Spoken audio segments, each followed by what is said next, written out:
اعوذ باللہ من الشیطان الرجیم بسم اللہ الرحمن الرحیم انا انزلنا التوراة فیہا ھدی ونور یحکم بها النبیون الذین اسلموا للذین ھادوا والربانیون والاحبار بما استحفظوا من کتاب اللہ وکانوا علیہ شہداء فلا تخشوا الناس واخشوني ولا تشتروا بآياتي ثمنا قليلا ومن لم يحكم بما أنزل الله فأولئك هم الكافرون صدق الله العظيم رب اشرح لي صدري ويسر لي أمري واحلل عقدة من لساني يفقهوا قولي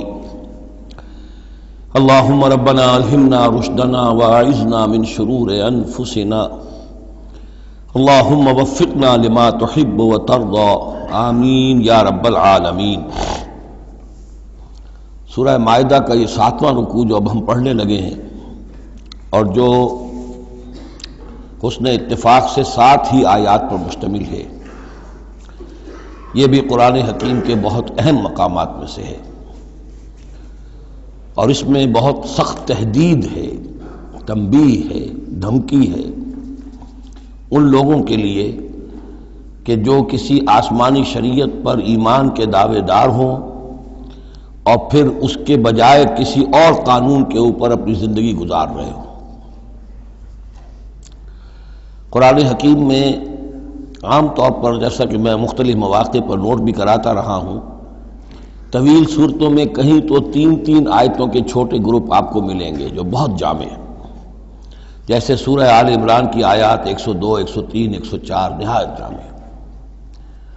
اسی طریقے سے ابھی سورہ مائدہ کے اندر بھی ایک اور مقام آئے گا 3 آیات پر مشتمل، نہایت جامع۔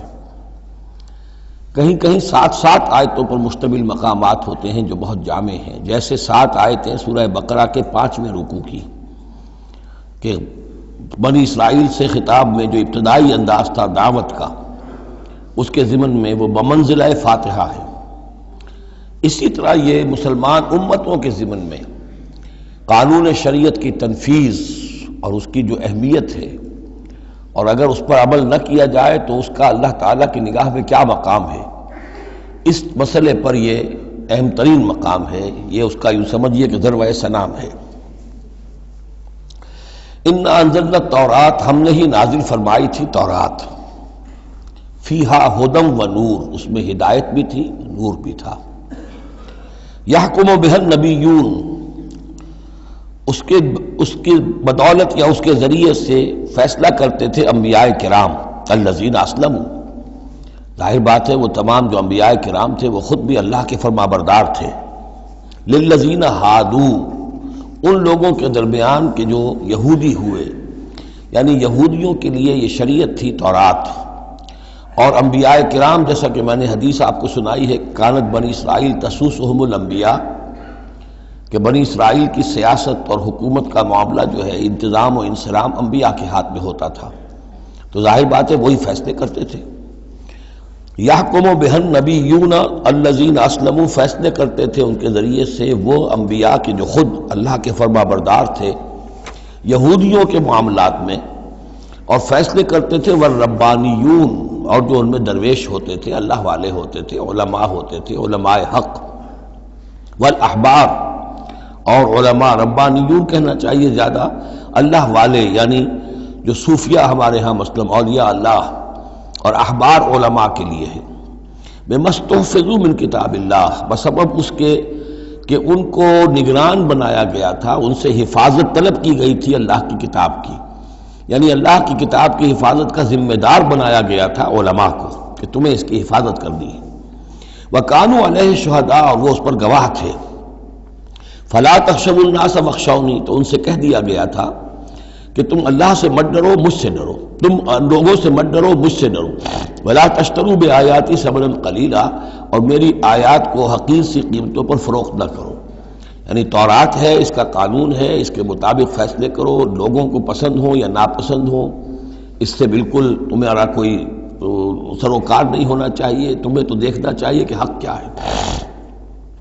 اب آ رہی ہے وہ کانٹے والی بات، وَمَن لَّمْ يَحْكُم بِمَا أَنزَلَ اللَّهُ فَأُولَٰئِكَ هُمُ الْكَافِرُونَ، اور جو اللہ کی اتاری ہوئی شریعت اور قواعد و ضوابط کے مطابق فیصلے نہیں کرتے وہی تو کافر ہیں۔ بتوں سے تجھ کو امید ہے، خدا سے نو امیدی، مجھے بتا تو صحیح اور کافری کیا ہے۔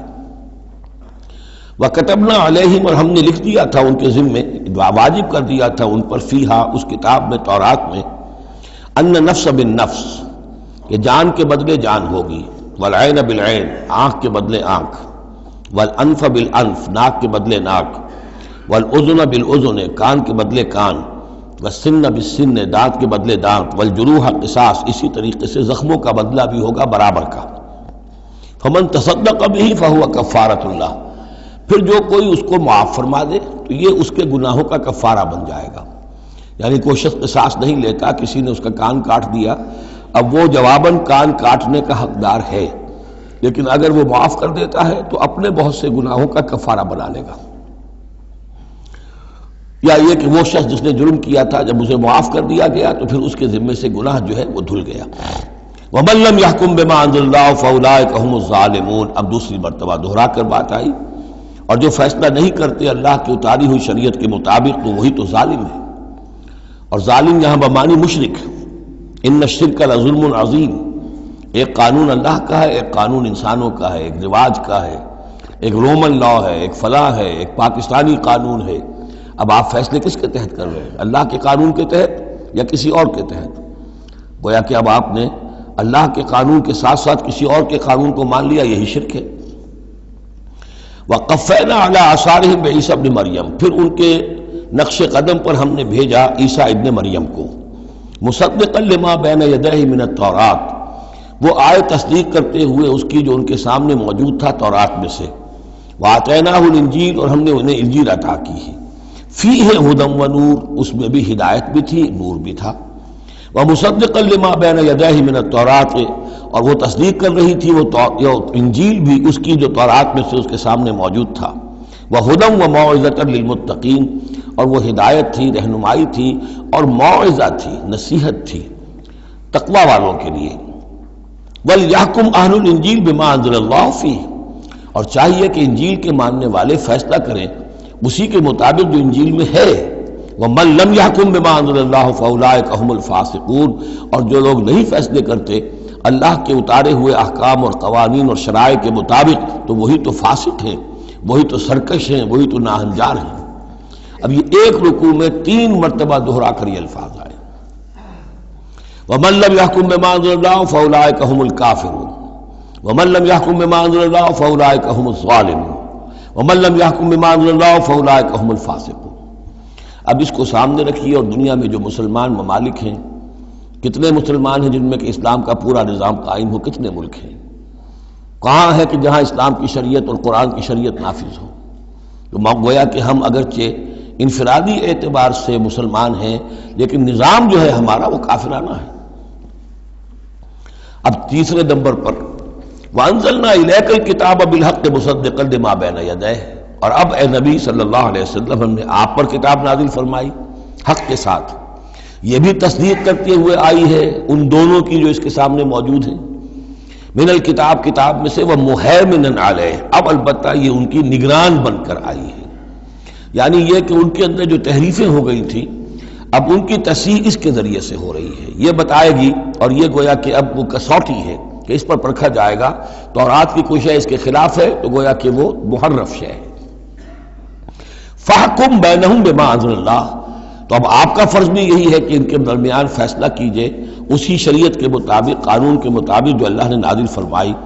وَلَا تَتَّبِعْ أَهْوَاءَهُمْ عَمَّا جَاءَكَ مِنَ الْحَقِّ، اور ان کی خواہشات کی پیروی کرتے ہوئے جو اللہ تعالیٰ کی جانب سے حق آپ کے پاس آیا ہے اس سے منحرف نہ ہوں، مت پیروی کیجئے ان کی خواہشات کی، اور ان کی خواہشات کی پیروی کرتے ہوئے اما یعنی انما چھوڑ کر اس کو کہ جو حق آیا ہے آپ کے پاس۔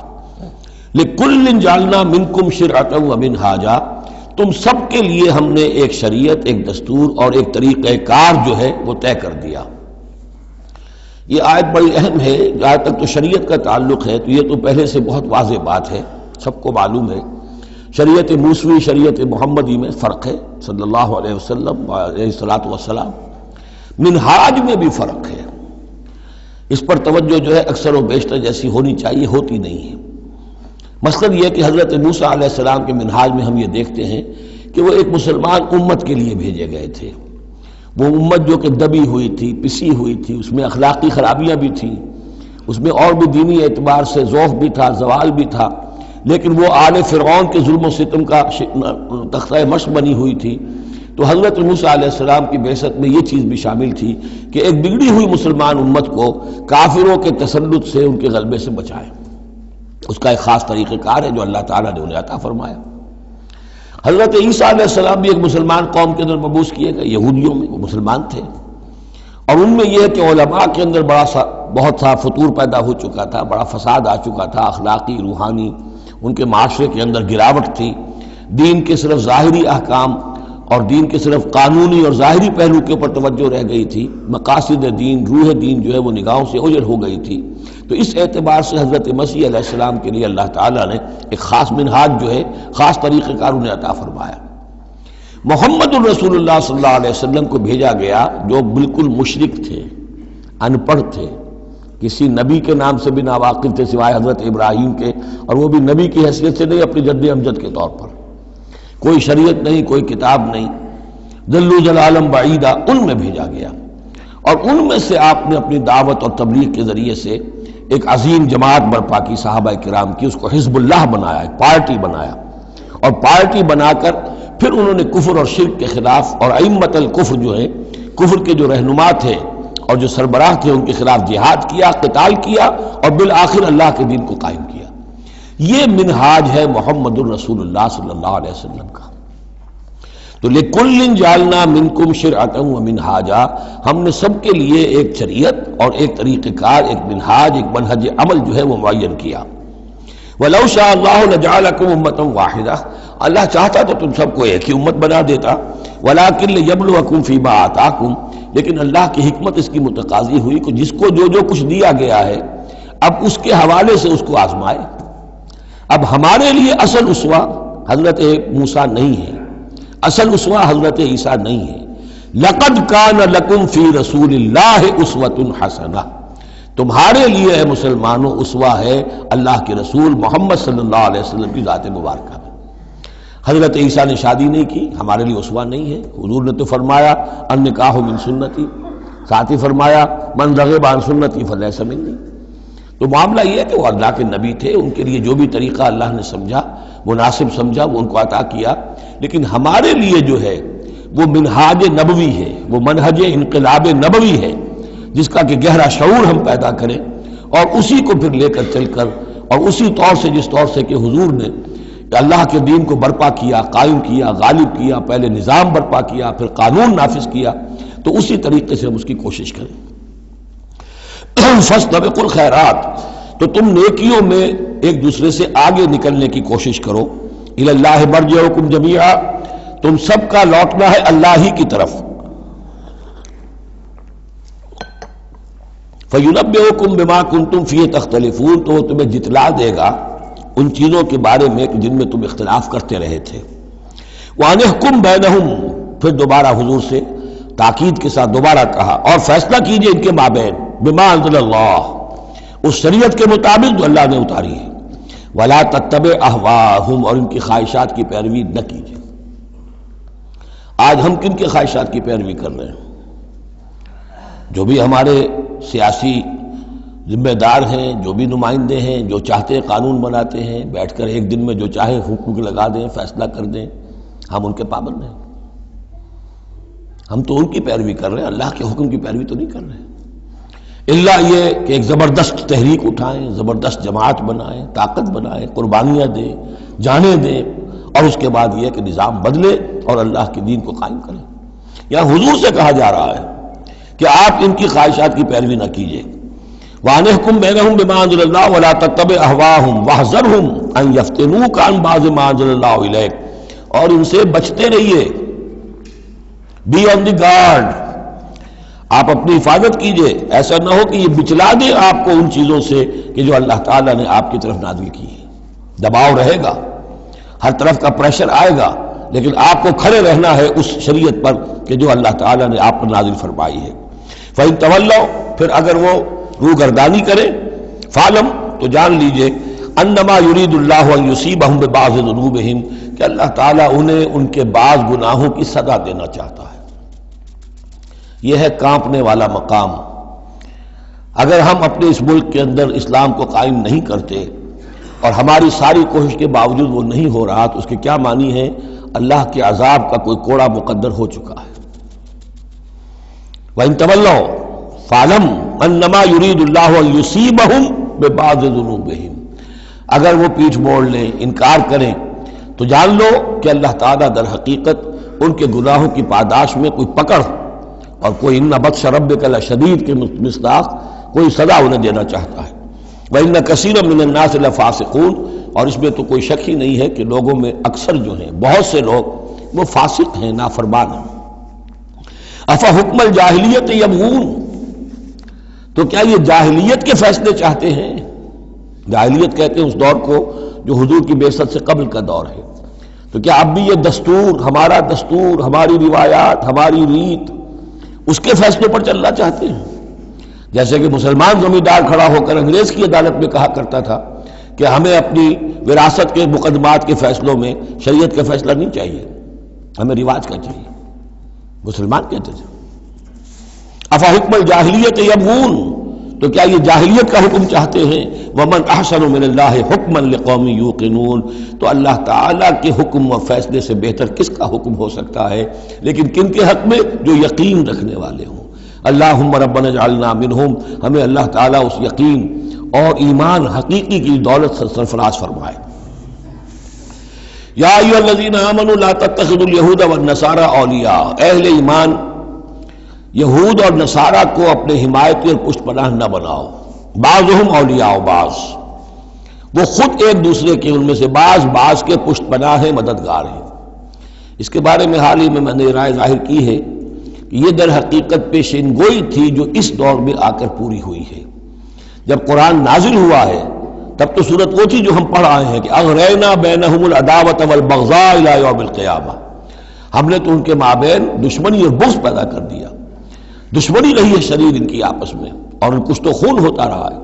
لیکن یہ کہ ایک پیشن گوئی تھی جو پوری ہوئی ہے اس صدی میں آ کر۔ بالفور ڈکلیریشن کے بعد سے صورتحال یہ بنی ہے کہ ان کا گٹھ جوڑ شروع ہوا ہے، اور پھر اسرائیل کی حکومت قائم ہوئی ہے، اور وہ ہوئی ہے برطانیہ کے زیر اثر اور امریکہ کے زیر اثر، اور اب بھی اگر وہ قائم ہے تو اصل میں انہیں عیسائیوں کی سپورٹ کی وجہ سے قائم ہے۔ وہ عیسائی سپورٹ کیوں کر رہے ہیں؟ کہ ان کے ممالک کی ساری معیشت کو یہودی جو بینکرز ہیں انہوں نے قابو میں کیا ہوا ہے۔ تو اب ان کا گٹھ جوڑ جو ہے وہ اس درجے ہو چکا ہے، آپس میں گتھ گئے ہیں کہ ان کی مالیات ساری عیسائی ممالک کی مالیات پر قبضہ ہے یہودیوں کا، لہذا اس کو ان کی ساری سپورٹ جو ہے ملٹری سپورٹ وہ یہودیوں کو حاصل ہو رہی ہے۔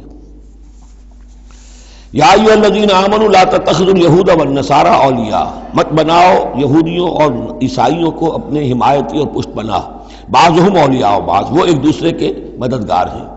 ومن یتولہم منکم، اور جو کوئی تم میں سے ان سے دوستی رکھے گا، ان سے پیکٹ کرے گا، ان سے اپنی حمایت تلاش کرے گا، فإنہ منہم، وہ انہی میں سے شمار کیا جائے گا۔ پھر ہم اسے مسلمان نہیں سمجھیں گے، ہماری نگاہوں میں پھر وہ یہودی اور نصرانی ہے۔ ان اللہ لا یہدی القوم الظالمین، اللہ ایسے ظالموں کو ہدایت نہیں دیتا۔ آج ہماری جو ہے اکثر ممالک کی پالیسی کدھر جا رہی ہے اور قرآن کا فتویٰ کیا ہے اس پر وہ آپ کے سامنے آ گیا۔ فَتَرَى الَّذِينَ فِي قُلُوبِهِم مَرَضٌ، تو تم دیکھو گے ان لوگوں کو جن کے دلوں میں روگ ہے، يُسَارِعُونَ فِيهِمْ، انہی کے اندر گھسنے کی کوشش کرتے رہتے ہیں۔ لے جاؤ کشمیر کا مسئلہ، پھر بھاگو UN کی طرف، پھر جاؤ فلاں اور پھر فلاں اداروں میں، وہیں سے معاملات طے کرواؤ۔ گویا کہ ساری ہماری بھاگ دوڑ تگ و دو جو ہے پھر یہی ہے کہ انہی کے اندر تَرَى الَّذِينَ فِي قُلُوبِهِم مَرَضٌ، کیوں؟ اس لیے کہ دلوں میں روگ ہے، نفاق ہے۔ ایمان ہو، اللہ پر اعتماد ہو، اللہ پر یقین ہو، اللہ سے خلوص اور اخلاص ہو تو یقین ہوگا اللہ مدد کرے گا ہماری۔ ان تنصروا اللہ ینصرکم، پھر آپ لڑ جائیں گے، بھڑ جائیں گے۔ جب وہ روگ ہے، اللہ پر اعتماد نہیں، خود اللہ کے ساتھ مخلص نہیں، توقع نہیں کہ اللہ مدد کرے گا، تو اب رہ گیا UN اور امریکہ بہادر۔ فَتَرَى الَّذِينَ فِي قُلُوبِهِم مَرَضٌ يُسَارِعُونَ فِيهِمْ، وہ تو انہی کے اندر گھستے رہتے ہیں، کوشش کرتے رہتے ہیں۔ یقولون نخشی ان تصیبنا دائرہ، اب وہ کہتے یہ ہیں کہ ہمیں اندیشہ ہے کہ کوئی گردش زمانہ جو ہے اس کی ہم پر جو ہے کوئی مصیبت نہ آ جائے، ہم اس کے لیے ان کا سہارا لیتے ہیں۔ فعسى الله ان ياتي بالفتح وامر من عنده، ہو سکتا ہے کہ اللہ تعالیٰ جلد ہی فتح لے آئے یا اپنے پاس سے کوئی اور ایسا فیصلہ ظاہر فرما دے، فیصبحوا علی ما اصروا فی انفسهم نادمین، کہ پھر جو کچھ وہ اپنے جیوں میں چھپائے ہوئے ہیں اس پر انہیں نادم ہونا پڑے۔ انہیں معلوم ہو جائے گا کہ جن پہ تکیہ تھا وہی پتے ہوا دینے لگے، پتہ چل جائے گا کہ وہی سب ہیں کہ جو اصل دھوکہ دے رہے ہیں، کہ جن پر ہم نے سارا تکیہ رکھا تھا۔ وَيَقُولُ الَّذِينَ آمَنُوا هَؤُلَاءِ الَّذِينَ أَقْسَمُوا بِاللَّهِ جَهْدَ أَيْمَانِهِمْ، اور اس وقت پھر اہل ایمان کہیں گے کہ یہ وہ لوگ ہیں کہ جو قسمیں کھا کھا کر کہا کرتے تھے إِنَّهُمْ لَمَعَكُمْ کہ وہ تمہارے ساتھ ہیں، حَبِطَتْ أَعْمَالُهُمْ فَأَصْبَحُوا خَاسِرِينَ، ان کے تمام اعمال حبط و اکارت ہو جائیں گے اور وہ خسارے والے بن کر رہ جائیں گے۔ اب آ رہی ہیں وہ تین آیتیں جو میں نے عرض کیا ہے کہ یہ تین آیتیں اہل ایمان کے لیے، وہ اہل ایمان کے جو جد و جہد میں مبتلا ہو گئے، اللہ تعالی ہمیں بھی توفیق دے سب کو کہ کمر کسنے کے اللہ کے دین کو غالب کرنا ہے، اللہ کی شریعت کو نافذ کرنا ہے، ہمیں ظالم اور فاسق اور کافر کی حد سے نکلنا ہے، ہم پر اس کا فتویٰ نہ لگے اللہ کا، اس کے لیے جو ہے محنت کرنی ہے۔ اب محنت کرتے ہوئے ظاہر بات ہے کہ پھر بعض مراحل ایسے بھی آ جاتے ہیں کہ مشکلات ہوتی ہیں، مصائب آتے ہیں، تکالیف آتی ہیں۔ اگر اس مصیبت اور مشکل اور تکلیف میں آدمی کے قدم لڑکھڑانے لگے اور وہ کچھ پسپائی اختیار کرنا شروع کرے، تو یہ جو ایک نفسیاتی کیفیت ہے، جو لوگ اس میں مبتلا ہو گئے ہوں، یہ ان سے تین آیتیں ہیں خطاب کرنے والی اہم ترین۔ یا ایھا الذین آمنوا من یرتد منکم عن دینہ، اے ایمان والو جو کوئی بھی لوٹ گیا تم میں سے اپنے دین سے، فسوف یاتی اللہ بقوم، تو ان قریب اللہ تعالیٰ تمہیں ہٹا کر ایک ایسی قوم کو لے آئے گا، یحبہم، جنہیں اللہ محبوب رکھے گا، وَيُحِبُّونَهُ، اور جو اسے محبوب رکھیں گے، أَذِلَّةٍ عَلَى الْمُؤْمِنِينَ، وہ اہل ایمان کے حق میں بہت نرم ہوں گے، أَعِزَّةٍ عَلَى الْكَافِرِينَ، کافروں پر بہت بھاری ہوں گے، جو جاہدون فی سبیل اللہ کی راہ میں جہاد کریں گے، وَلَا يَخَافُونَ لَوْمَةَ لَائِمٍ، اور کسی ملامت کرنے والے کی ملامت کا کوئی خوف نہیں کریں گے۔ اب یہاں چونکہ لفظ یرتدہ آ گیا ہے تو ایک کوئی ارتداد ہے قانونی ظاہری، ایک شخص اسلام کو چھوڑے کافر ہو جائے، یہودی ہو جائے، نصرانی ہو جائے، ہندو ہو جائے، یہ تو قانونی مرتد ہے۔ ایک ارتداد ہے الٹے پاؤں پھرنا شروع کر دینا، پسپائی اختیار کرنا۔ اوپر تو اسلام کا لبادہ ہے، لیکن پہلے جد و جہد میں لگے ہوئے تھے، محنتیں کر رہے تھے، وقت لگا رہے تھے، ایثار کر رہے تھے، انفاق کر رہے تھے، بھاگ دوڑ کر رہے تھے، اب کوئی آزمائش آئی ہے، ٹھٹک کر کھڑے رہ گئے ہیں۔ کلما ادا لہم مشوا فیہ واذا اظلم علیہم قاموا، اور نہ صرف کھڑے رہ گئے ہیں بلکہ اب کچھ پیچھے ہٹ رہے ہیں۔ یہ جو ایک کیفیت ہے، تو فرمایا کہ تم یہ نہ سمجھو اللہ تمہارا محتاج نہیں ہے، تم اللہ کے محتاج ہو، تمہیں اپنی نجات کے لیے اپنے اس فرض کو ادا کرنا ہے۔ اگر تم نے پسپائی اختیار کی تو اللہ تمہیں ہٹائے گا اور کسی اور قوم کو لے آئے گا، کسی اور کے ہاتھ میں اپنے دین کا جھنڈا تھما دے گا۔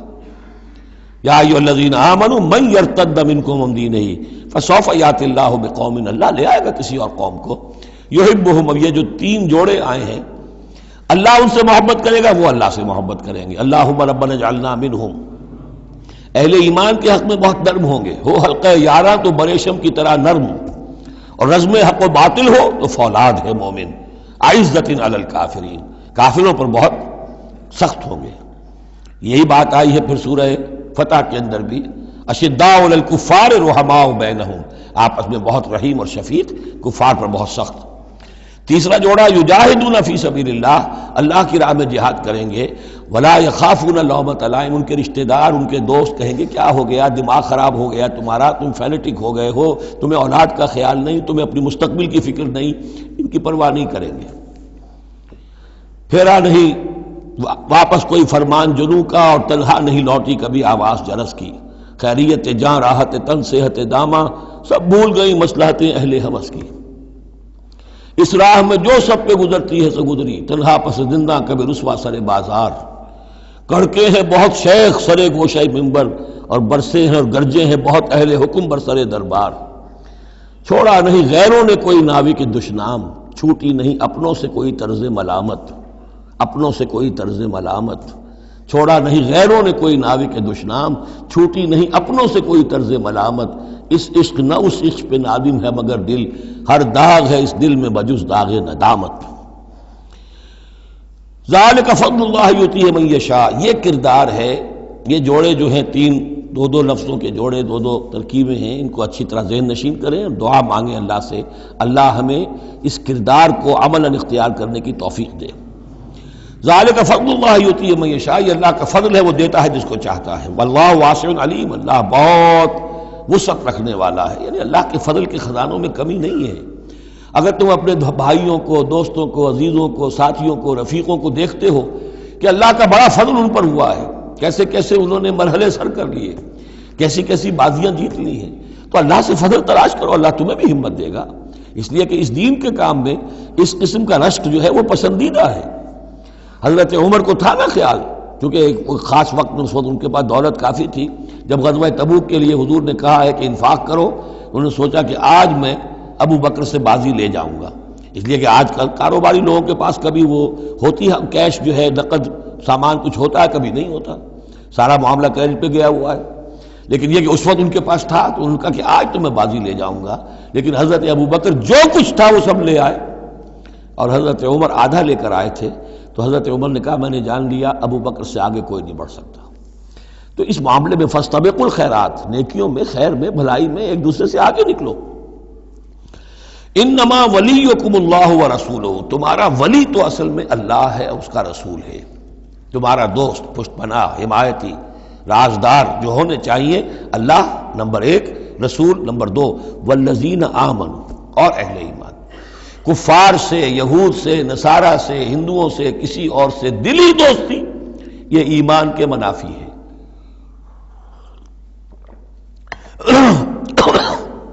اگر دین کی غیرت ہوگی، اللہ اور اس کے رسول کی حمیت دل میں ہوگی تو دلی دوستی نہیں ہو سکتی۔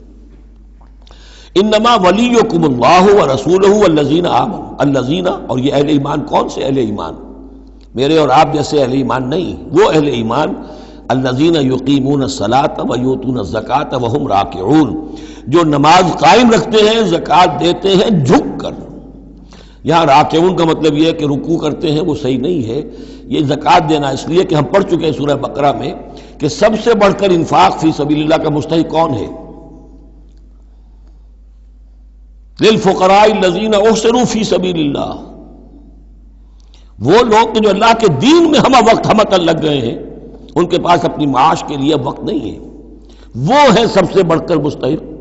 ظاہر بات ہے وہ فقیر اس معنی میں تو نہیں ہے کہ جھک کر آپ سے مانگیں گے، انہیں تو آپ کو جھک کر دینا ہوگا، آپ انہیں دیں اور وہ قبول کر لیں تو آپ ان کا احسان مانیے۔ وَيُؤْتُونَ الزَّكَاةَ وَهُمْ رَاكِعُونَ وَمَنْ يَتَوَلَّ اللَّهَ وَرَسُولَهُ، اور جو کوئی بھی اللہ اور اس کے رسول کے ساتھ دوستی قائم کر لے گا، وَالَّذِينَ آمَنُوا، اور اپنا حقیقی دلی رشتہ انہی کے ساتھ قائم کرے گا جو اہل ایمان ہیں، فَإِنَّ حِزْبَ اللَّهِ هُمُ الْغَالِبُونَ، یہاں یوں سمجھیے کہ محذوف یہ ہے کہ پھر یہ حزب اللہ بن جائیں گے، اور سن لو کہ حزب اللہ ہی غالب رہنے والے ہیں۔ یہ شرائط پہلے پوری کی جائیں، یہ تمام معیارات جو ہیں ان پر پورا اترا جائے، پھر یقیناً اللہ تعالیٰ کا یہ وعدہ ہے فَإِنَّ حِزْبَ اللَّهِ هُمُ الْغَالِبُونَ، یقیناً پھر حزب اللہ جو ہے وہی غالب رہے گی۔ یا ایھا الذین آمنوا لا تتخذوا الذین اتخذوا دینکم ہزوا ولعبا من الذین اوتوا الکتاب من قبلکم والکفار اولیاء، پھر بات آ رہی ہے، اہل ایمان مت بناؤ ان لوگوں کو کہ جنہوں نے تمہارے دین کو ہنسی اور کھیل بنا رکھا ہے، ان لوگوں میں سے بھی کہ جنہیں کتاب دی گئی تھی تم سے پہلے، اور دوسرے کافروں سے بھی کسی کو اپنا ولی اور دوست مت بناؤ، نہ مشرکین میں سے نہ اہل کتاب میں سے۔ واتقوا اللہ ان کنتم مؤمنین، اور اللہ کا تقوی اختیار کرو اگر تم مومن ہو۔ وَإِذَا نَادَيْتُمْ إِلَى الصَّلَاةِ اتَّخَذُوهَا هُزُوًا وَلَعِبًا، جب تم نماز کے لیے پکارتے ہو، اذان دیتے ہو، تو یہ لوگ اس کا مذاق اڑاتے ہیں، نقلیں کرتے ہیں۔ ذَلِكَ بِأَنَّهُمْ قَوْمٌ لَا يَعْقِلُونَ، یہ اس لیے کہ یہ وہ لوگ ہیں کہ جو عقل سے عاری ہیں۔ قُلْ يَا أَهْلَ الْكِتَابِ، ان سے کہیے اے نبی کہ اے کتاب والو، هَلْ تَنْقِمُونَ مِنَّا، آخر تمہیں کیا ضد ہو گئی ہے ہم سے، کس بات کا انتقام ہم سے لے رہے ہو؟ إِلَّا أَنْ آمَنَّا بِاللَّهِ، سوائے اس بات کے کہ ہم ایمان لائے اللہ پر، وما انزل الینا، اور اس پر جو ہم پر نازل کیا گیا، وما انزل من قبل، اور اس پر بھی جو پہلے نازل کیا، وَأَنَّ أَكْثَرَكُمْ فَاسِقُونَ، واقعہ یہ ہے کہ تمہاری اکثریت جو ہے اب نافرمانوں پر اور ناہنجاروں پر مشتمل ہو چکی ہے۔ قُلْ هَلْ أُنَبِّئُكُمْ بِشَرٍّ مِّن ذَلِكَ، کہیے کہ کیا میں تمہیں بتاؤں یہ جو تم مذاق اڑا رہے ہو اور تماشا کر رہے ہو اور استہزاء کر رہے ہو، اس سے زیادہ بری بات کیا ہے؟ مصوبۃ عند اللہ، سزا ہوگی اللہ کی طرف سے، اور وہ سزا کیسی کیسی ہوگی؟ من لعنہ اللہ، جس کو اللہ لعنت فرما دے، وغضب علیہ، اور اس پر غضبناک ہو جائے، وجعل منہم القردۃ والخنازیر، اور جس میں سے کہ پھر وہ بنا دے بندر اور خنزیر، وعبد الطاغوت، اور جنہوں نے بندگی کی شیطان کی، اولئک شر مکانا واضل عن سواء السبیل، یہ سب کے سب جو ہیں بہت دور کے درجے میں ہیں، بہت برے مقام میں ہیں، اور بہت دور چلے گئے ہیں، بہت ہی زیادہ بھٹکے ہوئے ہیں سواء السبیل سے۔ وَإِذَا جَاءَكُمْ قَالُوا آمَنَّا، اور جب وہ تمہارے پاس آتے کہتے ہیں ہم ایمان لے آئے، وَقَدْ دَخَلُوا بِالْكُفْرِ وَهُمْ قَدْ خَرَجُوا بِهِ، حالانکہ وہ داخل بھی ہوئے تھے کفر کے ساتھ اور نکلے بھی ہیں کفر کے ساتھ۔ میرے نزدیک یہ اشارہ ہو رہا ہے انہی لوگوں کی طرف جن کا ذکر سورہ آل عمران میں ہے، جنہوں نے فیصلہ کیا تھا کہ صبح کو ایمان لاؤ، شام کو کافر ہو جاؤ، تو وہ داخل بھی ہوئے ہیں تو کفر کے ساتھ، نکلے بھی ہیں تو کفر کے ساتھ۔ وہ داخل ایک لمحے کے لیے بھی انہیں ایمان کی کوئی حلاوت نصیب ہوئی ہی نہیں، شعوری طور پر یہ فیصلہ کر کے کہ رہنا تو ہمیں اپنے ہی دین پر ہے، لیکن دھوکے کی خاطر اور اسلام کی اور اس دین کی جو ساکھ بن گئی ہے اس ساکھ کو نقصان پہنچانے کی خاطر ہم یہ سازش کر رہے ہیں۔ وَإِذَا جَاءُوكُمْ قَالُوا آمَنَّا وَقَدْ دَخَلُوا بِالْكُفْرِ وَهُمْ قَدْ خَرَجُوا بِهِ وَاللَّهُ أَعْلَمُ بِمَا كَانُوا يَكْتُمُونَ، اور اللہ خوب جانتا ہے، خوب زیادہ واقف ہے جو وہ چھپائے ہوئے تھے۔ وَتَرَىٰ كَثِيرًا مِّنْهُمْ يُسَارِعُونَ فِي الْإِثْمِ، اور تم دیکھو گے ان میں سے بہت سو کو کہ بہت بھاگ دوڑ کرتے ہیں گناہ کے کاموں میں، والعدوان، اور ظلم کے کاموں میں، وَأَكْلِهِمُ السُّحْتَ، اور حرام کے کھانے پر، لَبِئْسَ مَا كَانُوا يَعْمَلُونَ، بہت ہی برا ہے وہ عمل جو یہ کر رہے ہیں۔ لولا ينهاهم الربانيون والاحبار عن قولهم الاسم واكلهم السحت، کیوں نہیں منع کیا اور کیوں نہیں منع کرتے ان کے درویش، ان کے صوفی، ان کے پیر و مرشد اور ان کے علماء ان کو گناہ کی بات کہنے سے اور حرام خوری سے۔ ہمارے پیر بھی حرام خوری سے روکیں گے نہیں، انہیں تو اس میں سے نذرانے مل جانے چاہیے، اللہ اللہ خیر صلی اللہ، کہاں سے کمایا، کیا کھایا، کہاں سے، اس سے کوئی بحث نہیں۔ لولا ینہاہم الربانیون، حالانکہ کام تو یہ تھا کہ اللہ والے جو ہیں وہ انہیں روکیں، منع کریں، نہیں المنکر، امر بالمعروف جو ان کا فریضہ تھا۔ لبئس ما کانوا یصنعون، بہت برا ہے وہ کام جو وہ کر رہے ہیں۔ وقالت الیہود ید اللہ مغلولہ، اور یہود نے کہا کہ اللہ کا ہاتھ بند ہو گیا۔ مطلب یہ کہ ایک تو اس کا مفہوم یہ ہے کہ اللہ کی رحمت جو تھی ہمارے لیے وہ ختم ہو گئی، اس لیے کہ یہ رحمت جو تھی نبوت کی ہمارے لیے تھی، مختص تھی، اور یہ اب یہ ہاتھ جو ہے یہ دست رحمت اللہ کا ہماری طرف سے بند ہو گیا۔ یا یہ ہے کہ جیسے مذاق اڑایا کرتے تھے کہ اللہ جو ہے جب قرض حسنہ مانگتا ہے اس کا مطلب ہے اللہ فقیر ہے ونحن اغنیاء۔ ید اللہ مغلولہ غلت ایدیہم، ان کے ہاتھ بن گئے یا بن جائیں ان کے ہاتھ، ولعنوا بما قالوا، اور ان پر لعنت ہے اس کے سبب کہ جو انہوں نے کہا۔ بل یداہ مبسوطتان، اللہ کے دونوں ہاتھ تو کھلے ہوئے ہیں، ينفق کیف یشاء، وہ جیسے چاہتا ہے خرچ کرتا ہے۔ وَلَيَزِيدَنَّ كَثِيرًا مِّنْهُمْ مَا أُنزِلَ إِلَيْكَ مِن رَّبِّكَ طُغْيَانًا وَكُفْرًا، اور یقیناً اضافہ کرے گا ان میں سے بہت سو کے لیے جو کچھ کہ اے نبی نازل کیا گیا آپ کی جانب آپ کے رب کی طرف سے، ان کی سرکشی میں اور کفر میں، یعنی ان کی ضد بڑھتی جا رہی ہے۔ اللہ کی طرف سے جو احسان بھی آپ پر ہو رہا ہے، آپ کے ساتھیوں پر ہو رہا ہے، اللہ جو فتحیں دے رہا ہے، جو دین کو رفتہ رفتہ غلبہ حاصل ہو رہا ہے، اس کے نتیجے میں صلح حدیبیہ کی بات تو بڑی تیزی کے ساتھ یوں سمجھیے کہ عرب کے اندر صورتحال بدلنی شروع ہو گئی۔ اب اس سے یہ کہ بجائے اس کے کہ اب بھی سمجھ لیتے کہ حق کیا ہے اور یکسو ہو کر اس کا ساتھ دیتے، اب ان کے اندر وہ جلن جو ہے اور حسد کی آگ بڑھتی جا رہی ہے۔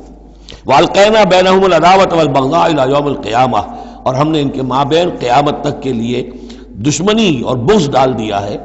کلما اوقدوا نارا للحرب، جب بھی کبھی یہ آگ روشن کرتے ہیں جنگ کے لیے، سازشیں یہ کرتے تھے۔ یہ ساری جنگیں جو ہیں خاص طور پہ غزوہ احزاب جو ہے وہ تو سب یہ یہودیوں کی سازش کے نتیجے میں ہوئی ہے۔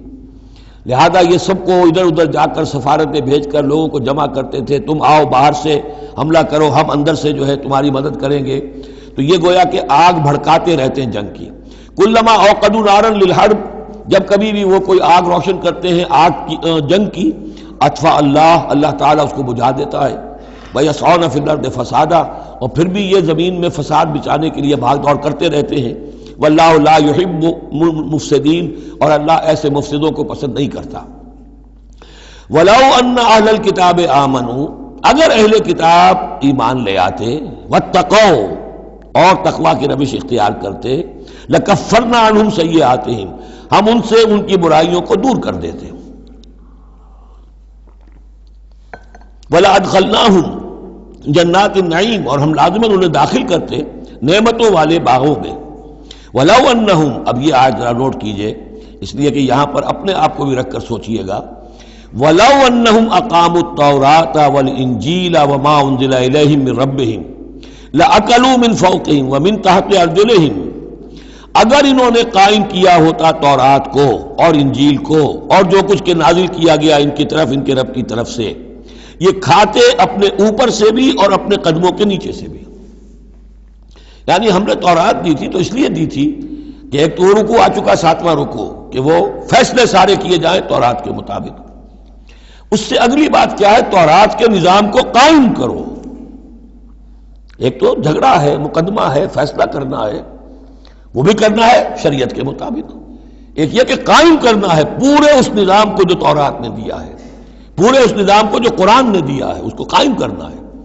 اگر انہوں نے قائم کیا ہوتا، وَلَوْ أَنَّهُمْ أَقَامُوا التَّوْرَاةَ وَالْإِنْجِيلَ وَمَا أُنزِلَ إِلَيْهِمْ مِنْ رَبِّهِمْ، اگر انہوں نے قائم کیا ہوتا تورات کو اور انجیل کو اور جو کچھ کے نازل کیا گیا ان کی طرف، ان کے رب کی طرف سے، لَأَكَلُوا مِنْ فَوْقِهِمْ، یعنی اللہ کی نعمتوں کی بارش ہوتی ان کے اوپر سے بھی، اور اللہ تعالیٰ کی نعمتوں کے دھارے پھوٹتے ان کے قدموں کے نیچے سے بھی، چشمے پھوٹتے. مِنْ فَوْقِهِمْ وَمِنْ تَحْتِ أَرْجُلِهِمْ مِنْهُمْ أُمَّةٌ مُقْتَصِدَةٌ، ان میں ہے کچھ لوگ، تھوڑے لوگ ہیں جو سیدھی راہ پر ہیں، درمیانی راہ پر ہیں. وَكَثِيرٌ مِّنْهُمْ سَاءَ مَا يَعْمَلُونَ، لیکن یہ کہ اکثر جو ہیں ان میں سے وہ لوگ ہیں کہ جو بہت ہی بری حرکتیں کر رہے ہیں، غلط عمل ہے اور ان کا رویہ نہایت غلط ہے. یا ایھا الرسول بلغ ما انزل الیک من ربک، بڑی سخت آیت ہے یہ. اے رسول پہنچا دیجئے جو کچھ نازل کیا گیا ہے آپ کی طرف، آپ کے رب کی طرف سے. وَإِن لَّمْ تَفْعَلْ، اور اگر بالفرض آپ نے ایسا نہ کیا، فَمَا بَلَّغْتَ رِسَالَتَهُ، تو آپ اس کی رسالت کا حق ادا نہیں کریں گے. یہی وجہ دیکھیے کہ قرآن مجید میں اگر حضور پر تنقید نازل ہوئی وحی میں، وہ بھی موجود ہے. عبس وتولی ان جاءہ الاعمی موجود ہے. ابھی ہم پڑھ آئے ہیں لیس لک من الامر شیء، گرفت تھی کہ نہیں؟ یہ نہیں کہ اسے چھپا لیا ہو، جو کچھ ہے. بلغ ما انزل الیک، ایک تو یہ کہ آپ لوگوں کے خوف سے کچھ چھپائیں، ایک یہ کہ اپنی کسی مصلحت کی وجہ سے چھپائیں. کوئی شے بھی اگر جان بوجھ کر چھپا لی تو گویا کہ آپ فریضہ رسالت کی ادائیگی میں کوتاہی کا ثبوت دیں گے. العبد عبد وان ترقى والرب رب وان تنزل. یا ایھا الرسول بلغ ما انزل الیک من ربک وان لم تفعل فما بلغت رسالتہ واللہ یعصمک من الناس. لوگوں سے ڈرنے کی کوئی ضرورت نہیں، اللہ آپ کی حفاظت کرے گا لوگوں سے. ان اللہ لا یہدی القوم الکافرین، یقیناً اللہ تعالیٰ کافروں کو راہیاب نہیں کرتا. قل یا اہل الکتاب، اب یہ بھی آیت پھر دوبارہ پڑھیے گا بعد میں اپنے آپ کو مخاطب کرتے ہوئے. کہہ دیجئے اے نبی، یا اہل الکتاب، اے کتاب والو، لستم علی شیء، تمہاری کوئی حقیقت نہیں ہے، تمہارا کوئی مقام نہیں ہے، تمہاری کوئی جڑ بنیاد نہیں ہے، تم ہم سے ہم کلام ہونے کے مستحق نہیں ہو، تمہیں ہم سے دعا کرنے کا حق حاصل نہیں ہے. حتیٰ تقیموا التوراۃ والانجیل، جب تک کہ تم قائم نہ کرو تورات اور انجیل کو. وما انزل الیکم من ربکم، اور جو کچھ نازل کیا گیا ہے تمہاری طرف، تمہارے رب کی طرف سے. اب یہاں پڑھ لیجئے یا اہل القرآن لستم علی شیء حتیٰ تقیموا القرآن وما انزل الیکم من ربکم. اے قرآن کے ماننے والو، تمہاری کوئی حقیقت نہیں، کوئی حیثیت نہیں. تم سمجھتے ہو ہم امت مسلمہ ہیں، ہم اللہ والے ہیں، اللہ کے لاڈلے ہیں، اللہ کے پیارے ہیں، اللہ کے رسول کے امتی ہیں، جو چاہو سمجھو. جوتے تمہیں لگ رہے ہیں، تمہاری ہر طرف سے مرمت ہو رہی ہے، عزت نام کی شے نہیں رہی. تم کتنی ہی تعداد میں ہو، دنیا میں تمہاری کوئی حیثیت نہیں ہے، اور اس سے زیادہ کے لیے تیار رہو. لستم علی شیء، تمہاری کوئی حیثیت نہیں. حتیٰ تقیم القرآن بما انزل الیکم من ربکم، جب تک کہ قرآن اور جو تمہاری طرف نازل کی، حضور کو وحی خفی بھی تو دی گئی ہے نا، سنت رسول وحی خفی کا ظہور ہے، وہ بھی نازل کی گئی ہے حضور پر وحی خفی۔ تو جب تک کتاب و سنت کا نظام قائم نہیں کرتے، اور یا اہل القرآن کا خطاب خود حضور نے ہمیں دیا ہے۔ میرا کتابچہ ہے مسلمانوں پر قرآن مجید کا حقوق، اس میں یہ حدیث موجود ہے، اس میں حضور کی وہ الفاظ ہیں، یا اہل القرآن لا تتمسدوا القرآن، ہے قرآن والوں قرآن کو تکیہ نہ بنا لینا، اسے ذہنی سہارا نہ بنا لینا، اسے اپنی پیٹھ کے پیچھے نہ پھینک دینا، تکیہ پیٹھ کے پیچھے ہوتا ہے۔ نبذ فریق من الذین اوتوا الکتاب کتاب اللہ وراء ظہورہم لا تتمسدوا القرآن، بلکہ کیا کرنا، یا اہل القرآن لا تتمسدوا القرآن واتلوہ حق تلاوتہ فی آناء اللیل والنہار، پڑھا کرو اسے رات کے اوقات میں بھی دن کے اوقات میں بھی جیسے کہ اس کے پڑھنے کا حق ہے۔ وافشوہ، اسے عام کرو، پھیلاؤ، اس کی دعوت جو ہے پہنچاؤ، وتغنوہ، اسے خوش الحانی سے پڑھو، اور اس کو دولت کو سمجھو کہ یہ سب سے بڑی دولت ہے، تغنوہ، اسے سمجھو کہ اصل دولت یہ ہے۔ وتدبروا فیہ لعلکم تفلحون، اور تدبر کرو، غور و فکر کرو، اس کی گہرائیوں میں غوطہ زنی کرو تاکہ تم فلاح پاؤ۔ قل یا اہل الکتاب لستم علی شیء حتی تقیموا التوراۃ والانجیل وما انزل الیکم من ربکم ولا یزیدن کثیرا منہم ما انزل الیک من ربک طغیانا وکفرا، لیکن اے نبی یقیناً ان لوگوں کی تو بہت سی بڑی تعداد، اکثر لوگوں کو جو کچھ آپ کی طرف نازل کیا گیا آپ کے رب کی طرف سے، اس کی وجہ سے ان میں اضافہ ہوگا، ان کی سرکشی میں، ان کے کفر میں، ان کی طغیانی میں، ان کی آگ جو ہے بڑھتی چلی جائے گی، حسد کی آگ، اس میں وہ مزید جلتے چلے جائیں گے۔ فلا تأس علی القوم الکافرین، تو آپ ان کافروں کے بارے میں اب افسوس نہ کریں۔ نبی چونکہ نہایت رحیم اور شفیق ہوتا ہے تو ظاہر بات ہے کہ وہ لوگوں پر عذاب کو پسند تو نہیں کرتا، دشمن کو بھی معاف کرتا ہے، لہذا اسے صدمہ ہوتا ہے۔ پھر اپنی قوم ہو، جیسے کہ بنو اسماعیل تھے، ان کے بارے میں تو جب عذاب کی خبریں آ رہی تھیں سورہ یوسف اور سورہ یونس اور سورہ ہود میں کہ اب ان پر عذاب گویا کہ آیا چاہتا ہے، تو حضور کے بالوں میں ایک دم سفیدی آ گئی۔ حضرت ابو بکر نے پوچھا حضور کیا ہوا، آپ پر بڑھاپا طاری ہو گیا اچانک؟ فرمایا شیبتنی ہود و اخواتھا، مجھے سورہ ہود اور اس کی بہنوں نے بوڑھا کر دیا ہے، کیونکہ ان صورتوں کا انداز ایسا ہے کہ جیسے مہلت ختم ہوا چاہتی ہے اور عذاب کا دھارا جو ہے اب چھوٹنے والا ہے۔ فلا تأس علی القوم الکافرین، تو اب افسوس نہ کیجئے آپ ان کافروں کے بارے میں۔ ان الذین آمنوا والذین ہادوا والصابئون والنصارى، اب یہ آیت تقریباً وہی ہے جو اس سے پہلے سورہ بقرہ کے 8ویں رکوع میں آ چکی ہے، جس سے کہ دھوکہ ہوتا ہے لوگوں کو کہ شاید ایمان بالرسالت کی ضرورت نہیں ہے، حالانکہ اب ہم سورہ نساء میں بھی پڑھ آئے ہیں جو اللہ اس کے رسولوں کے مابین تفریق کرے تو اولئک هم الکافرون حقا، باقی وہاں ساری بحث میں کئی بار کر چکا ہوں، اسی بات کو یہاں ذہن میں رکھیے کہ ان تمام صورتوں کے اندر حضور پر ایمان لانے کی دعوت تو قدم قدم پر ہے، قدم قدم پر ہے، قدم قدم پر ہے، لہذا اس سے استغنا کرنا جو ہے سوائے اس کے کہ اپنی نیت میں فساد ہو اور اپنے ہی دل میں کجی پیدا ہو چکی ہو، اور اس کا کوئی امکان نہیں۔ ان الذین آمنوا، بے شک وہ لوگ جو ایمان لائے، والذین ہادوا، اور جو یہودی ہوئے، والصابئون، اور جو صابی تھے، والنصارى، اور نصارى، من آمن باللہ والیوم الآخر۔ اب یہاں سمجھ لیجئے موضوع اپنے اپنے زمانے میں جس نے بھی جو ایمان لایا اللہ پر اور یوم آخر پر اور اس نے عمل کیے اچھے، فلا خوف علیہم ولا هم یحزنون، تو ان پر نہ کوئی خوف ہوگا نہ وہ حزن سے دوچار ہوں گے۔ یہ تمام جو ہے اپنے اپنے دور میں، جب تک حضرت مسیح نہیں آئے، یہودیوں میں جو لوگ بھی تھے وہ کتاب اللہ کے تورات پر یقین رکھتے تھے، موسیٰ کو مانتے تھے، نبیوں کو مانتے تھے، نیک عمل کرتے تھے آخرت، لیکن یہ کہ اصل سے عمل کے معاملے میں کیا ہے، اللہ کی رضا جوئی اور آخرت کی جزا طلبی، عمل کے معاملے میں یہ چیزیں ضروری ہیں۔ لقد اخذنا میثاق بنی اسرائیل وارسلنا الیہم رسلا، ہم نے بنی اسرائیل سے عہد لیا اور ان کی طرف بہت سے رسول بھیجے، بہت رسول بھیجے۔ یہ تو جیسا کہ میں نے عرض کیا رسول کا لفظ نبی کی جگہ آ سکتا ہے، رسول تو آئے ہیں حضرت موسیٰ کے بعد صرف حضرت عیسیٰ، باقی سب نبی ہیں۔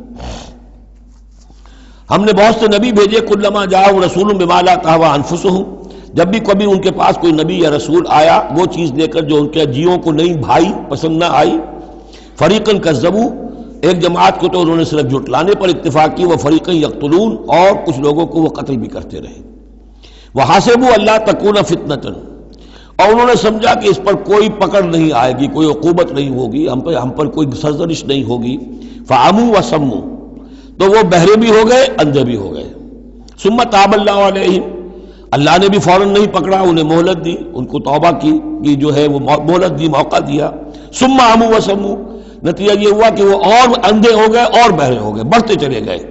ثم عموا وصموا کثیر منہم، ان میں سے بہت سے، واللہ بصیر بما یعملون، اور جو کچھ یہ کر رہے ہیں اللہ اسے دیکھ رہا ہے۔ لقد کفر الذین قالوا ان اللہ هو المسیح ابن مریم، وہی بات جو اس سے پہلے آ چکی ہے سورہ نساء میں۔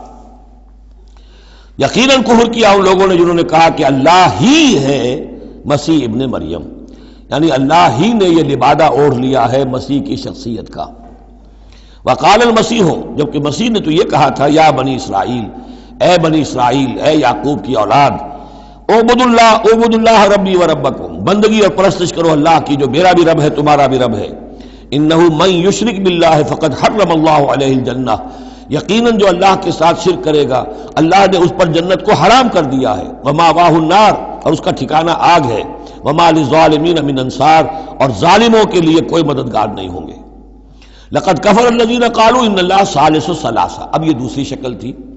ایک تو یہ کہ گاڈ انکارنیٹ، جیکوبائٹس جو ہیں ان کا تو عقیدہ یہ تھا کہ یہ اللہ ہی نے یہ روپ دھار لیا ہے عیسیٰ کی شکل میں۔ ایک ہے تثلیث، اور تثلیثیں بھی دو رہی ہیں۔ ابتدا میں تثلیث یہ تھی کہ اللہ، پھر حضرت Maryam, God is father, God is mother, and God the son, God the father, God the mother, God the son. یہ تثلیث اصل میں مصر میں موجود تھی پہلے سے، فرعون کے زمانے سے چلی آ رہی تھی۔ اسی تثلیث کے اندر ڈھال دیا انہوں نے عیسائیت کو، تاکہ وہ آسانی سے مصر کے لوگ عیسائیت قبول کر لیں۔ اس کے بعد پھر یہ ہے کہ حضرت مریم کو نکال دیا گیا اور ہولی گھوسٹ کو ان کی جگہ لے آیا گیا۔ God the father, God the Son and the Holy Ghost, یہ تین کی تثلیث بنی ہے۔ لقد کفر الذین قالوا ان اللہ ثالث ثلاثہ، یقیناً کفر کیا ان لوگوں نے جنہوں نے کہا ہے کہ اللہ تین میں کا ایک ہے، تین میں کا تیسرا ہے۔ وما من الہ الا الہ واحد، جبکہ حقیقت نہیں ہے کوئی الہ سوائے ایک الہ واحد کے۔ وَإِن لَّمْ يَنْتَهُوا عَمَّا يَقُولُونَ، اور اگر یہ باز نہ آئے اس سے جو کچھ کہہ رہے ہیں، لَيَمَسَّنَّ الَّذِينَ كَفَرُوا مِنْهُمْ عَذَابٌ أَلِيمٌ، تو ان میں سے جو کافر ہیں ان پر بہت سخت عذاب آ کر رہے گا۔ أَفَلَا يَتُوبُونَ إِلَى اللَّهِ، تو کیا یہ اللہ کی جناب میں توبہ نہیں کرتے؟ وَيَسْتَغْفِرُونَهُ، اور اس سے استغفار نہیں کرتے؟ وَاللَّهُ غَفُورٌ رَحِيمٌ، اور اللہ تو غفور اور رحیم ہے۔ مَا الْمَسِيحُ ابْنُ مَرْيَمَ إِلَّا رَسُولٌ، مسیح ابن مریم اور کچھ نہیں سوائے اس کے کہ ایک رسول تھے۔ قد خلت من قبلہ الرسل، اب دیکھیے بالکل وہی الفاظ ہیں جو سورہ آل عمران میں حضور کے بارے میں آئے، وما محمد الا رسول قد خلت من قبلہ الرسل، محمد اس کے سوا کیا ہے کہ اللہ کے رسول ہیں، ان سے پہلے بھی بہت سے رسول آئے ہیں۔ ما المسیح ابن مریم الا رسول قد خلت من قبلہ الرسل وامہ صدیقہ، اور ان کی جو والدہ تھی وہ صدیقہ تھی۔ ہم دیکھ چکے ہیں سورہ نساء میں کہ نبیوں کے بعد سب سے اونچا درجہ صدیقین، تو خواتین کو نبوت نہیں ملی ہے، لیکن اس کے بعد کا جو دوسرا درجہ ہے اس میں بہت چوٹی کی حیثیتیں انہیں ملی ہیں۔ ہماری امت میں الصدیقۃ الکبریٰ حضرت خدیجہ الکبریٰ ہے رضی اللہ تعالیٰ، سب سے بڑی صدیقہ، صدیق اکبر حضرت ابو بکر، اور صدیقۃ الکبریٰ خدیجہ الکبریٰ رضی اللہ تعالیٰ عنہ۔ اسی طریقے سے حضرت مریم صدیقہ وامہ صدیقہ۔ کانا یاکلان الطعام، دونوں کھانا کھاتے تھے، انسان تھے، بشر تھے، سارے بشری تقاضے ان کے ساتھ تھے۔ انظر کیف نبین لہم الآیات، دیکھو ہم کس طرح ان کے لیے اپنی آیات کو واضح کرتے ہیں۔ ثم انظر، پھر دیکھو، انا یوفکون، وہ کہاں سے لوٹا دیے جاتے ہیں، کہاں سے الٹا دیے جاتے ہیں۔ قل اتعبدون من دون اللہ ما لا یملک لکم ضرا ولا نفعا، کہیے کہ کیا تم پوچھتے ہو اللہ کے سوا انہیں کہ جو نہ تمہارے لیے کسی برے کا اختیار رکھتے ہیں نہ نفع کا۔ واللہ هو السمیع العلیم، جبکہ اللہ ہی سب کچھ سننے والا اور سب کچھ جاننے والا ہے۔ قل یا اہل الکتاب، کہہ دیجئے اے کتاب والو، لا تغلوا فی دینکم غیر الحق، اپنے دین میں ناحق غلو نہ کرو۔ ظاہر بات ہے کہ تم نے عیسیٰ کو جو کچھ بنا دیا ہے تو محبت کی وجہ سے، عقیدت کی وجہ سے بنایا ہے۔ حضور کی شان میں بھی مبالغہ آرائی لوگ اگر کرتے ہیں تو محبت کی وجہ سے کرتے ہیں، عشق رسول کے نام پر کرتے ہیں، عقیدت کے غلو کی وجہ سے کرتے ہیں، لیکن غلو جو ہے یہ در حقیقت انسان کو گمراہی کی طرف لے جاتا ہے۔ لا تغلوا فی دینکم، اپنے دین میں غلو نہ کرو غیر الحق، ناحق۔ ولا تتبعوا اهواء قوم قد ضلوا من قبل، مت پیروی کرو اس قوم کی جو تم سے پہلے گمراہ ہو چکے. جیسا کہ میں نے عرض کیا یہ تثلیث جو ہے ہورس آئسس، یہ تثلیث جو ہے مصر میں موجود تھی، اسی کو انہوں نے اختیار کیا ہے. من قبل واضلوا كثيرا وضلوا عن سواء السبيل، اور انہوں نے بہت سو کو گمراہ بھی کیا ہے اور خود بھی وہ سیدھے راستے سے گمراہ ہو گئے. لعن الذين كفروا من بني اسرائيل على لسان داود وعيسى ابن مريم، لعنت کیے گئے وہ لوگ کہ جنہوں نے کفر کیا بنی اسرائیل میں سے داؤد کی زبان سے بھی اور عیسیٰ ابن مریم کی زبان سے بھی. ظاہر بات ہے کہ اس قوم کا جو بھی کردار رہا ہے مسلسل، تو آپ اولڈ ٹیسٹمنٹ پڑھیں گے تو حضرت داؤد علیہ السلام نے بھی ان پر بہت لعن طعن کی ہے، اور خاص طور پر یہ نیو ٹیسٹمنٹ میں گاسپل کے اندر تو حضرت مسیح نے جو تنقیدیں کی یہودیوں پر، خاص طور پر ان کے علماء پر، احبار پر، صوفیاء پر، کہ تم سانپ کے سپوڑیے ہو، تمہارا حال ہے ایسا جیسے کہ قبریں ہوتی ہیں کہ اوپر بہت سفیدی پھری ہوئی ہے اور چادر پڑی ہوئی ہے، اندر گلی سڑی ہڈیوں کے سوا کچھ نہیں ہے. تم نے اوپر مذہبی لبادے اوڑے ہوئے ہیں اور تمہاری ابائیں اور قوائیں، لیکن تمہارے اندر جو ہے بھرا ہوا ہے، خباثت بھری ہوئی ہے. تو یہ ساری چیزیں جو ہیں، اور تم مچھر چھانتے ہو اور سموچے اونٹ نکل جاتے ہو. چھوٹی چھوٹی چیزوں کے اوپر جو ہے بڑی بڑی بحثیں ہو رہی ہیں، جبکہ بڑے بڑے گناہ جو ہیں وہ کھلے بندوں ہو رہے ہیں. یہ سارا جو کردار ہے علماء یہود کا، جس کا کوئی نقشہ آپ دیکھ سکتے ہیں اپنے ہاں کے علماء سو میں، جو بھی برے علماء ہیں ہمارے ہاں دنیا دار مولوی ہیں، ان میں وہ نقشہ نظر آ جائے گا. تو جس قدر لعن طعن حضرت مسیح نے کی ہے وہ تو محفوظ ہے. لعن الذین کفروا من بنی اسرائیل علی لسان داؤد وعیسی ابن مریم ذلک بما عصوا وکانوا یعتدون، اور یہ اس لیے ہوا کہ انہوں نے نافرمانی کی اور وہ حدود سے تجاوز کر رہے تھے. کانوا لا یتناہون عن منکر فعلوہ، یہ لوگ ایک دوسرے کو روکتے نہیں تھے، منع نہیں کرتے تھے منکر سے کہ جو وہ کرتے تھے. جس معاشرے میں سے یہ نہیں المنکر ختم ہو جائے گا، پھر معاشرہ پورا کا پورا سڈاس بن جائے گا. یہ تو گویا کہ صفائی ہے، ہر شخص دیکھے، نگاہ رکھے، ایک دوسرے کو روکتا رہے، ٹوکتا رہے، یہ کام غلط ہے، یہ مت کرو. لیکن جس معاشرے سے یہ چیز، یہ احتساب جو ہے یہ ختم ہو جائے گا، تو وہ ظاہر بات ہے کہ پھر اس کے اندر خرابی پیدا ہو جائے گی. کانوا لا یتناہون عن منکر فعلوہ لبئس ما کانوا یفعلون، بہت برا طرز عمل تھا جو انہوں نے اختیار کیا. ترا کثیرا منہم یتولون الذین کفروا، ان میں سے بہتوں کو تم دیکھو گے کہ وہ کافروں کی حمایتی بنتے ہیں اور ان کی حمایت خود اپنے لیے تلاش کرتے ہیں. لبئس ما قدمت لہم انفسہم، بہت ہی بری ہے وہ کمائی جو ان کے نفسوں نے ان کے لیے آگے بھیجی ہے. یہ جو کرتوت ہے سارے جمع ہو رہے ہیں اللہ کے ہاں، اور ان کا وبال جو ہے وہ ان پر آئے گا. ان سخط اللہ علیہم، اور وہ یہ کہ اللہ تعالیٰ کا غضب ہوگا ان پر. وفی العذاب ہم خالدون، اور وہ عذاب میں ہمیشہ ہمیش رہیں گے. وَلَوْ كَانُوا يُؤْمِنُونَ بِاللَّهِ وَالنَّبِيِّ، اور اگر یہ ایمان لے آتے اللہ پر اور نبی پر، وَمَا أُنزِلَ إِلَيْهِ، اور جو کچھ ان پر نازل کیا گیا یعنی قرآن حکیم، مَتَّخَذُوهُمْ أَوْلِيَاءَ، تو انہوں نے ان کافروں کو پھر اپنا اولیاء نہ بنایا ہوتا. وَلَكِنَّ كَثِيرًا مِّنْهُمْ فَاسِقُونَ، لیکن اکثریت ان کی جو ہے وہ نافرمانوں پر مشتمل ہے. لَتَجِدَنَّ أَشَدَّ النَّاسِ عَدَاوَةً لِلَّذِينَ آمَنُوا الْيَهُودَ وَالَّذِينَ أَشْرَكُوا، یہ بہت اہم آیت ہے. تم پاؤ گے اہل ایمان کے حق میں شدید ترین دشمن یہود اور ان کو کہ جو مشرک ہیں. مشرک مکہ وہ بھی تھے، لیکن واقعہ یہ ہے کہ ان کی دشمنی بھی کم سے کم یہ کہ کھلی تھی، ظاہر تھی، باہر تھی، سامنے سے حملہ کرتے تھے. لیکن یہ کہ بدترین دشمنی جو تھی آستین کے سانپ بن کر اور سازشی انداز میں نقصان پہنچانے میں ان سے کہیں بڑھ گئے یہود. لَتَجِدَنَّ أَشَدَّ النَّاسِ عَدَاوَةً لِلَّذِينَ آمَنُوا، اہل ایمان کے حق میں عداوت اور دشمنی کے اعتبار سے تمام انسانوں میں سب سے شدید تم پاؤ گے الیہود، یہود کو، والذین اشرکوا. آج بھی ہنود اور یہود، ادھر ہنود ہیں اس لیے کہ اس قسم کا شرک تو اب صرف ہندوستان میں رہ گیا اور کہیں رہا ہی نہیں. ہندوستان کے بھی صرف نچلے طبقے میں رہ گیا ہے، عام طور پر اوپر کے طبقے میں نہیں ہے. لیکن یہ کہ بہرحال اب بھی یہود اور ہنود کا گٹھ جوڑ ہے. وَلَتَجِدَنَّ أَقْرَبَهُمْ مَوَدَّةً لِلَّذِينَ آمَنُوا الَّذِينَ قَالُوا إِنَّا نَصَارَىٰ، اور تم لازماً پاؤ گے قریب ترین ان میں سے، مودت کے اعتبار سے، محبت کے اعتبار سے، دلجوئی کے اعتبار سے، اہل ایمان کے حق میں ان لوگوں کو جنہوں نے یہ کہا کہ ہم نصارہ ہیں. اور یہ واقعہ ہے کہ یہ سیرت النبی صلی اللہ علیہ وسلم سے ثابت ہے کہ جس قسم کی دشمنی یہودیوں نے کی اس وقت عیسائیوں نے نہیں کی. حضرت نجاشی نے مسلمانوں کو پناہ دی، مقوقس شاہ مصر نے بھی حضور کی خدمت میں ہدیے بھیجے، ہرقل نے بھی حضور کا جو نامہ بڑھ گیا تھا اس کی عزت کی، احترام کیا. چاہتا بھی تھا کہ اگر میری پوری قوم مان لے تو ہم اسلام قبول کر لیں۔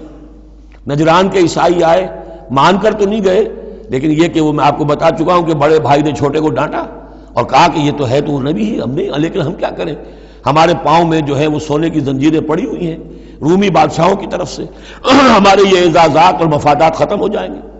لیکن ان کی طرف سے جس کو کہا جائے کہ کوئی بٹر مخالفت، کوئی سخت جو ہے وہ نہیں ہوئی، جبکہ یہود کی طرف سے شدید ترین دشمنی ہوئی۔ ذالک بان منہم قسیسین و رہبان، اور یہ اس لیے ہے کہ ان میں ہے موجود عالم بھی اور درویش بھی، یعنی ان میں علماء حقانی بھی ابھی موجود تھے اور ان میں درویش بھی جو واقعی اللہ والے تھے وہ بھی موجود تھے۔ بحیرہ راہب تھا جس نے حضور کو پہچانا ہے بچپن کے اندر۔ اسی طریقے سے آپ کو معلوم ہے کہ جن کی تصدیق جنہوں نے کی ہے سب سے پہلے ورقہ ابن نوفل، تو وہ عیسائی ہو کر آ گئے تھے نا، تھے تو عرب کے رہنے والے، لیکن یہ کہ وہ حق کی تلاش میں شام گئے اور عیسائیت اختیار کی تھی۔ کانا یکتب التوراۃ بالعبرانیہ، وہ عبرانی زبان میں تو تورات لکھا کرتے تھے۔ انہوں نے تصدیق کی کہ ہاں یہ وہی ناموس ہے کہ جو ہے محمد آپ پر نازل ہوا ہے، جو کبھی موسیٰ اور عیسیٰ پر نازل ہوا تھا۔ تو ان کے اندر قسیس تھے، رہبان تھے۔ وَأَنَّهُمْ لَا يَسْتَكْبِرُونَ، اور یہ اس لیے ہے کہ وہ استکبار نہیں کرتے، تکبر نہیں کرتے۔ اب نہیں ملیں گے آپ کو یہ دور ختم ہو چکا ہے، یہ کہ اس وقت کے دور کی بات ہے جبکہ قرآن نازل ہو رہا تھا۔ اس کے بعد جو صورت بدلی ہے، پھر کروسیڈز کے اندر جو وحشت اور بربریت جو ہے عیسائیوں کی طرف سے آئی ہے، اور عیسائی علماء نے اور ان کے مذہبی پیشواؤں نے جس طریقے سے کہ خون کی ہولی کھیلی ہے اور کھلوائی ہے اپنی قوم سے، وہ تو واقعہ یہ ہے کہ تاریخ کا بہت ہی بدنما داغ ہے۔ وَإِذَا سَمِعُوا مَا أُنزِلَ إِلَى الرَّسُولِ، اور جب انہوں نے سنا وہ چیز کہ جو رسول پر نازل کی گئی تھی۔ یہ اصل میں ایک وفد آیا تھا 70 افراد کا، کہ جو آیا تھا حبشہ سے، کچھ نو مسلم تھے جو وہاں پر گئے تھے، صحابہ وہ ہجرت کر کے کچھ عرصے رہے تو ان کے ذریعے سے کچھ لوگوں تک اسلام پہنچ گیا تھا۔ پھر یہ کہ وہ مدینے میں جب اسلام کو غلبہ ہو گیا ہے اور اب امن ہو گیا ہے تو ان کا ایک وفد آیا تھا۔ انہیں پھر آ کر جب قرآن سنایا گیا، وَإِذَا سَمِعُوا مَا أُنزِلَ إِلَى الرَّسُولِ، جب انہوں نے سنا جو کچھ کہ نازل کیا گیا ہے رسول پر، تَرَىٰ أَعْيُنَهُمْ، تم دیکھتے ہو ان کی آنکھوں کو، تَفِيضُ مِنَ الدَّمْعِ مِمَّا عَرَفُوا مِنَ الْحَقِّ، جو حق کی پہچان انہیں حاصل ہوئی اس کے زیر اثر ان کی آنکھوں سے آنسوؤں کی لڑیاں روانہ ہو گئیں، آنسوؤں کی ندیاں بہہ نکلیں۔ یقولون، اور وہ کہہ رہے ہیں، ربنا آمنا، اے رب ہمارے ہم ایمان لے آئے، فاکتبنا مع الشاہدین، تو ہمیں لکھ دے شاہدوں میں سے، گواہوں میں سے۔ وما لنا لا نؤمن باللہ وما جاءنا من الحق، اور کیسے ممکن ہے کہ ہم ایمان نہ لائیں اللہ پر اور وہ حق جو ہم تک پہنچ گیا ہے اس پر۔ وَنَطْمَعُ أَن يُدْخِلَنَا رَبُّنَا، اور ہمیں تو بڑی طمع ہے، بڑی خواہش ہے، ہم چاہتے ہیں کہ ہمیں داخل کرے ہمارا رب مع القوم الصالحین، نیک وکار لوگوں کے ساتھ۔ فَأَصَابَهُمُ اللَّهُ بِمَا قَالُوا، تو جو کچھ انہوں نے کہا، جو دعا کی، جو ان کا اعلان حق تھا، اس کی وجہ سے اللہ نے ان کو بدلے میں دیا جنات تجری من تحت الانہار، وہ باغات دیے کہ جن کے دامن میں ندیاں بہتی ہوں گی، خالدین فیہا، جس میں وہ ہمیشہ ہمیشہ رہیں گے، وذالک جزاء المحسنین، اور یہی بدلہ ہے احسان کی روش اختیار کرنے والوں کا، جو اسلام کے بعد ایمان سے بھی آگے احسان تک پہنچ جائیں، ان کا بدلہ یہی ہے۔ والذین کفروا وکذبوا بآیاتنا، رہے وہ لوگ جنہوں نے انکار کیا اور جھٹلا دیا ہماری آیات کو، اولئک اصحاب الجحیم، تو وہ تو پھر جہنمی ہے۔ بارک اللہ لی ولکم فی القرآن العظیم ونفعنی وإیاکم بالآیات والذکر الحکیم۔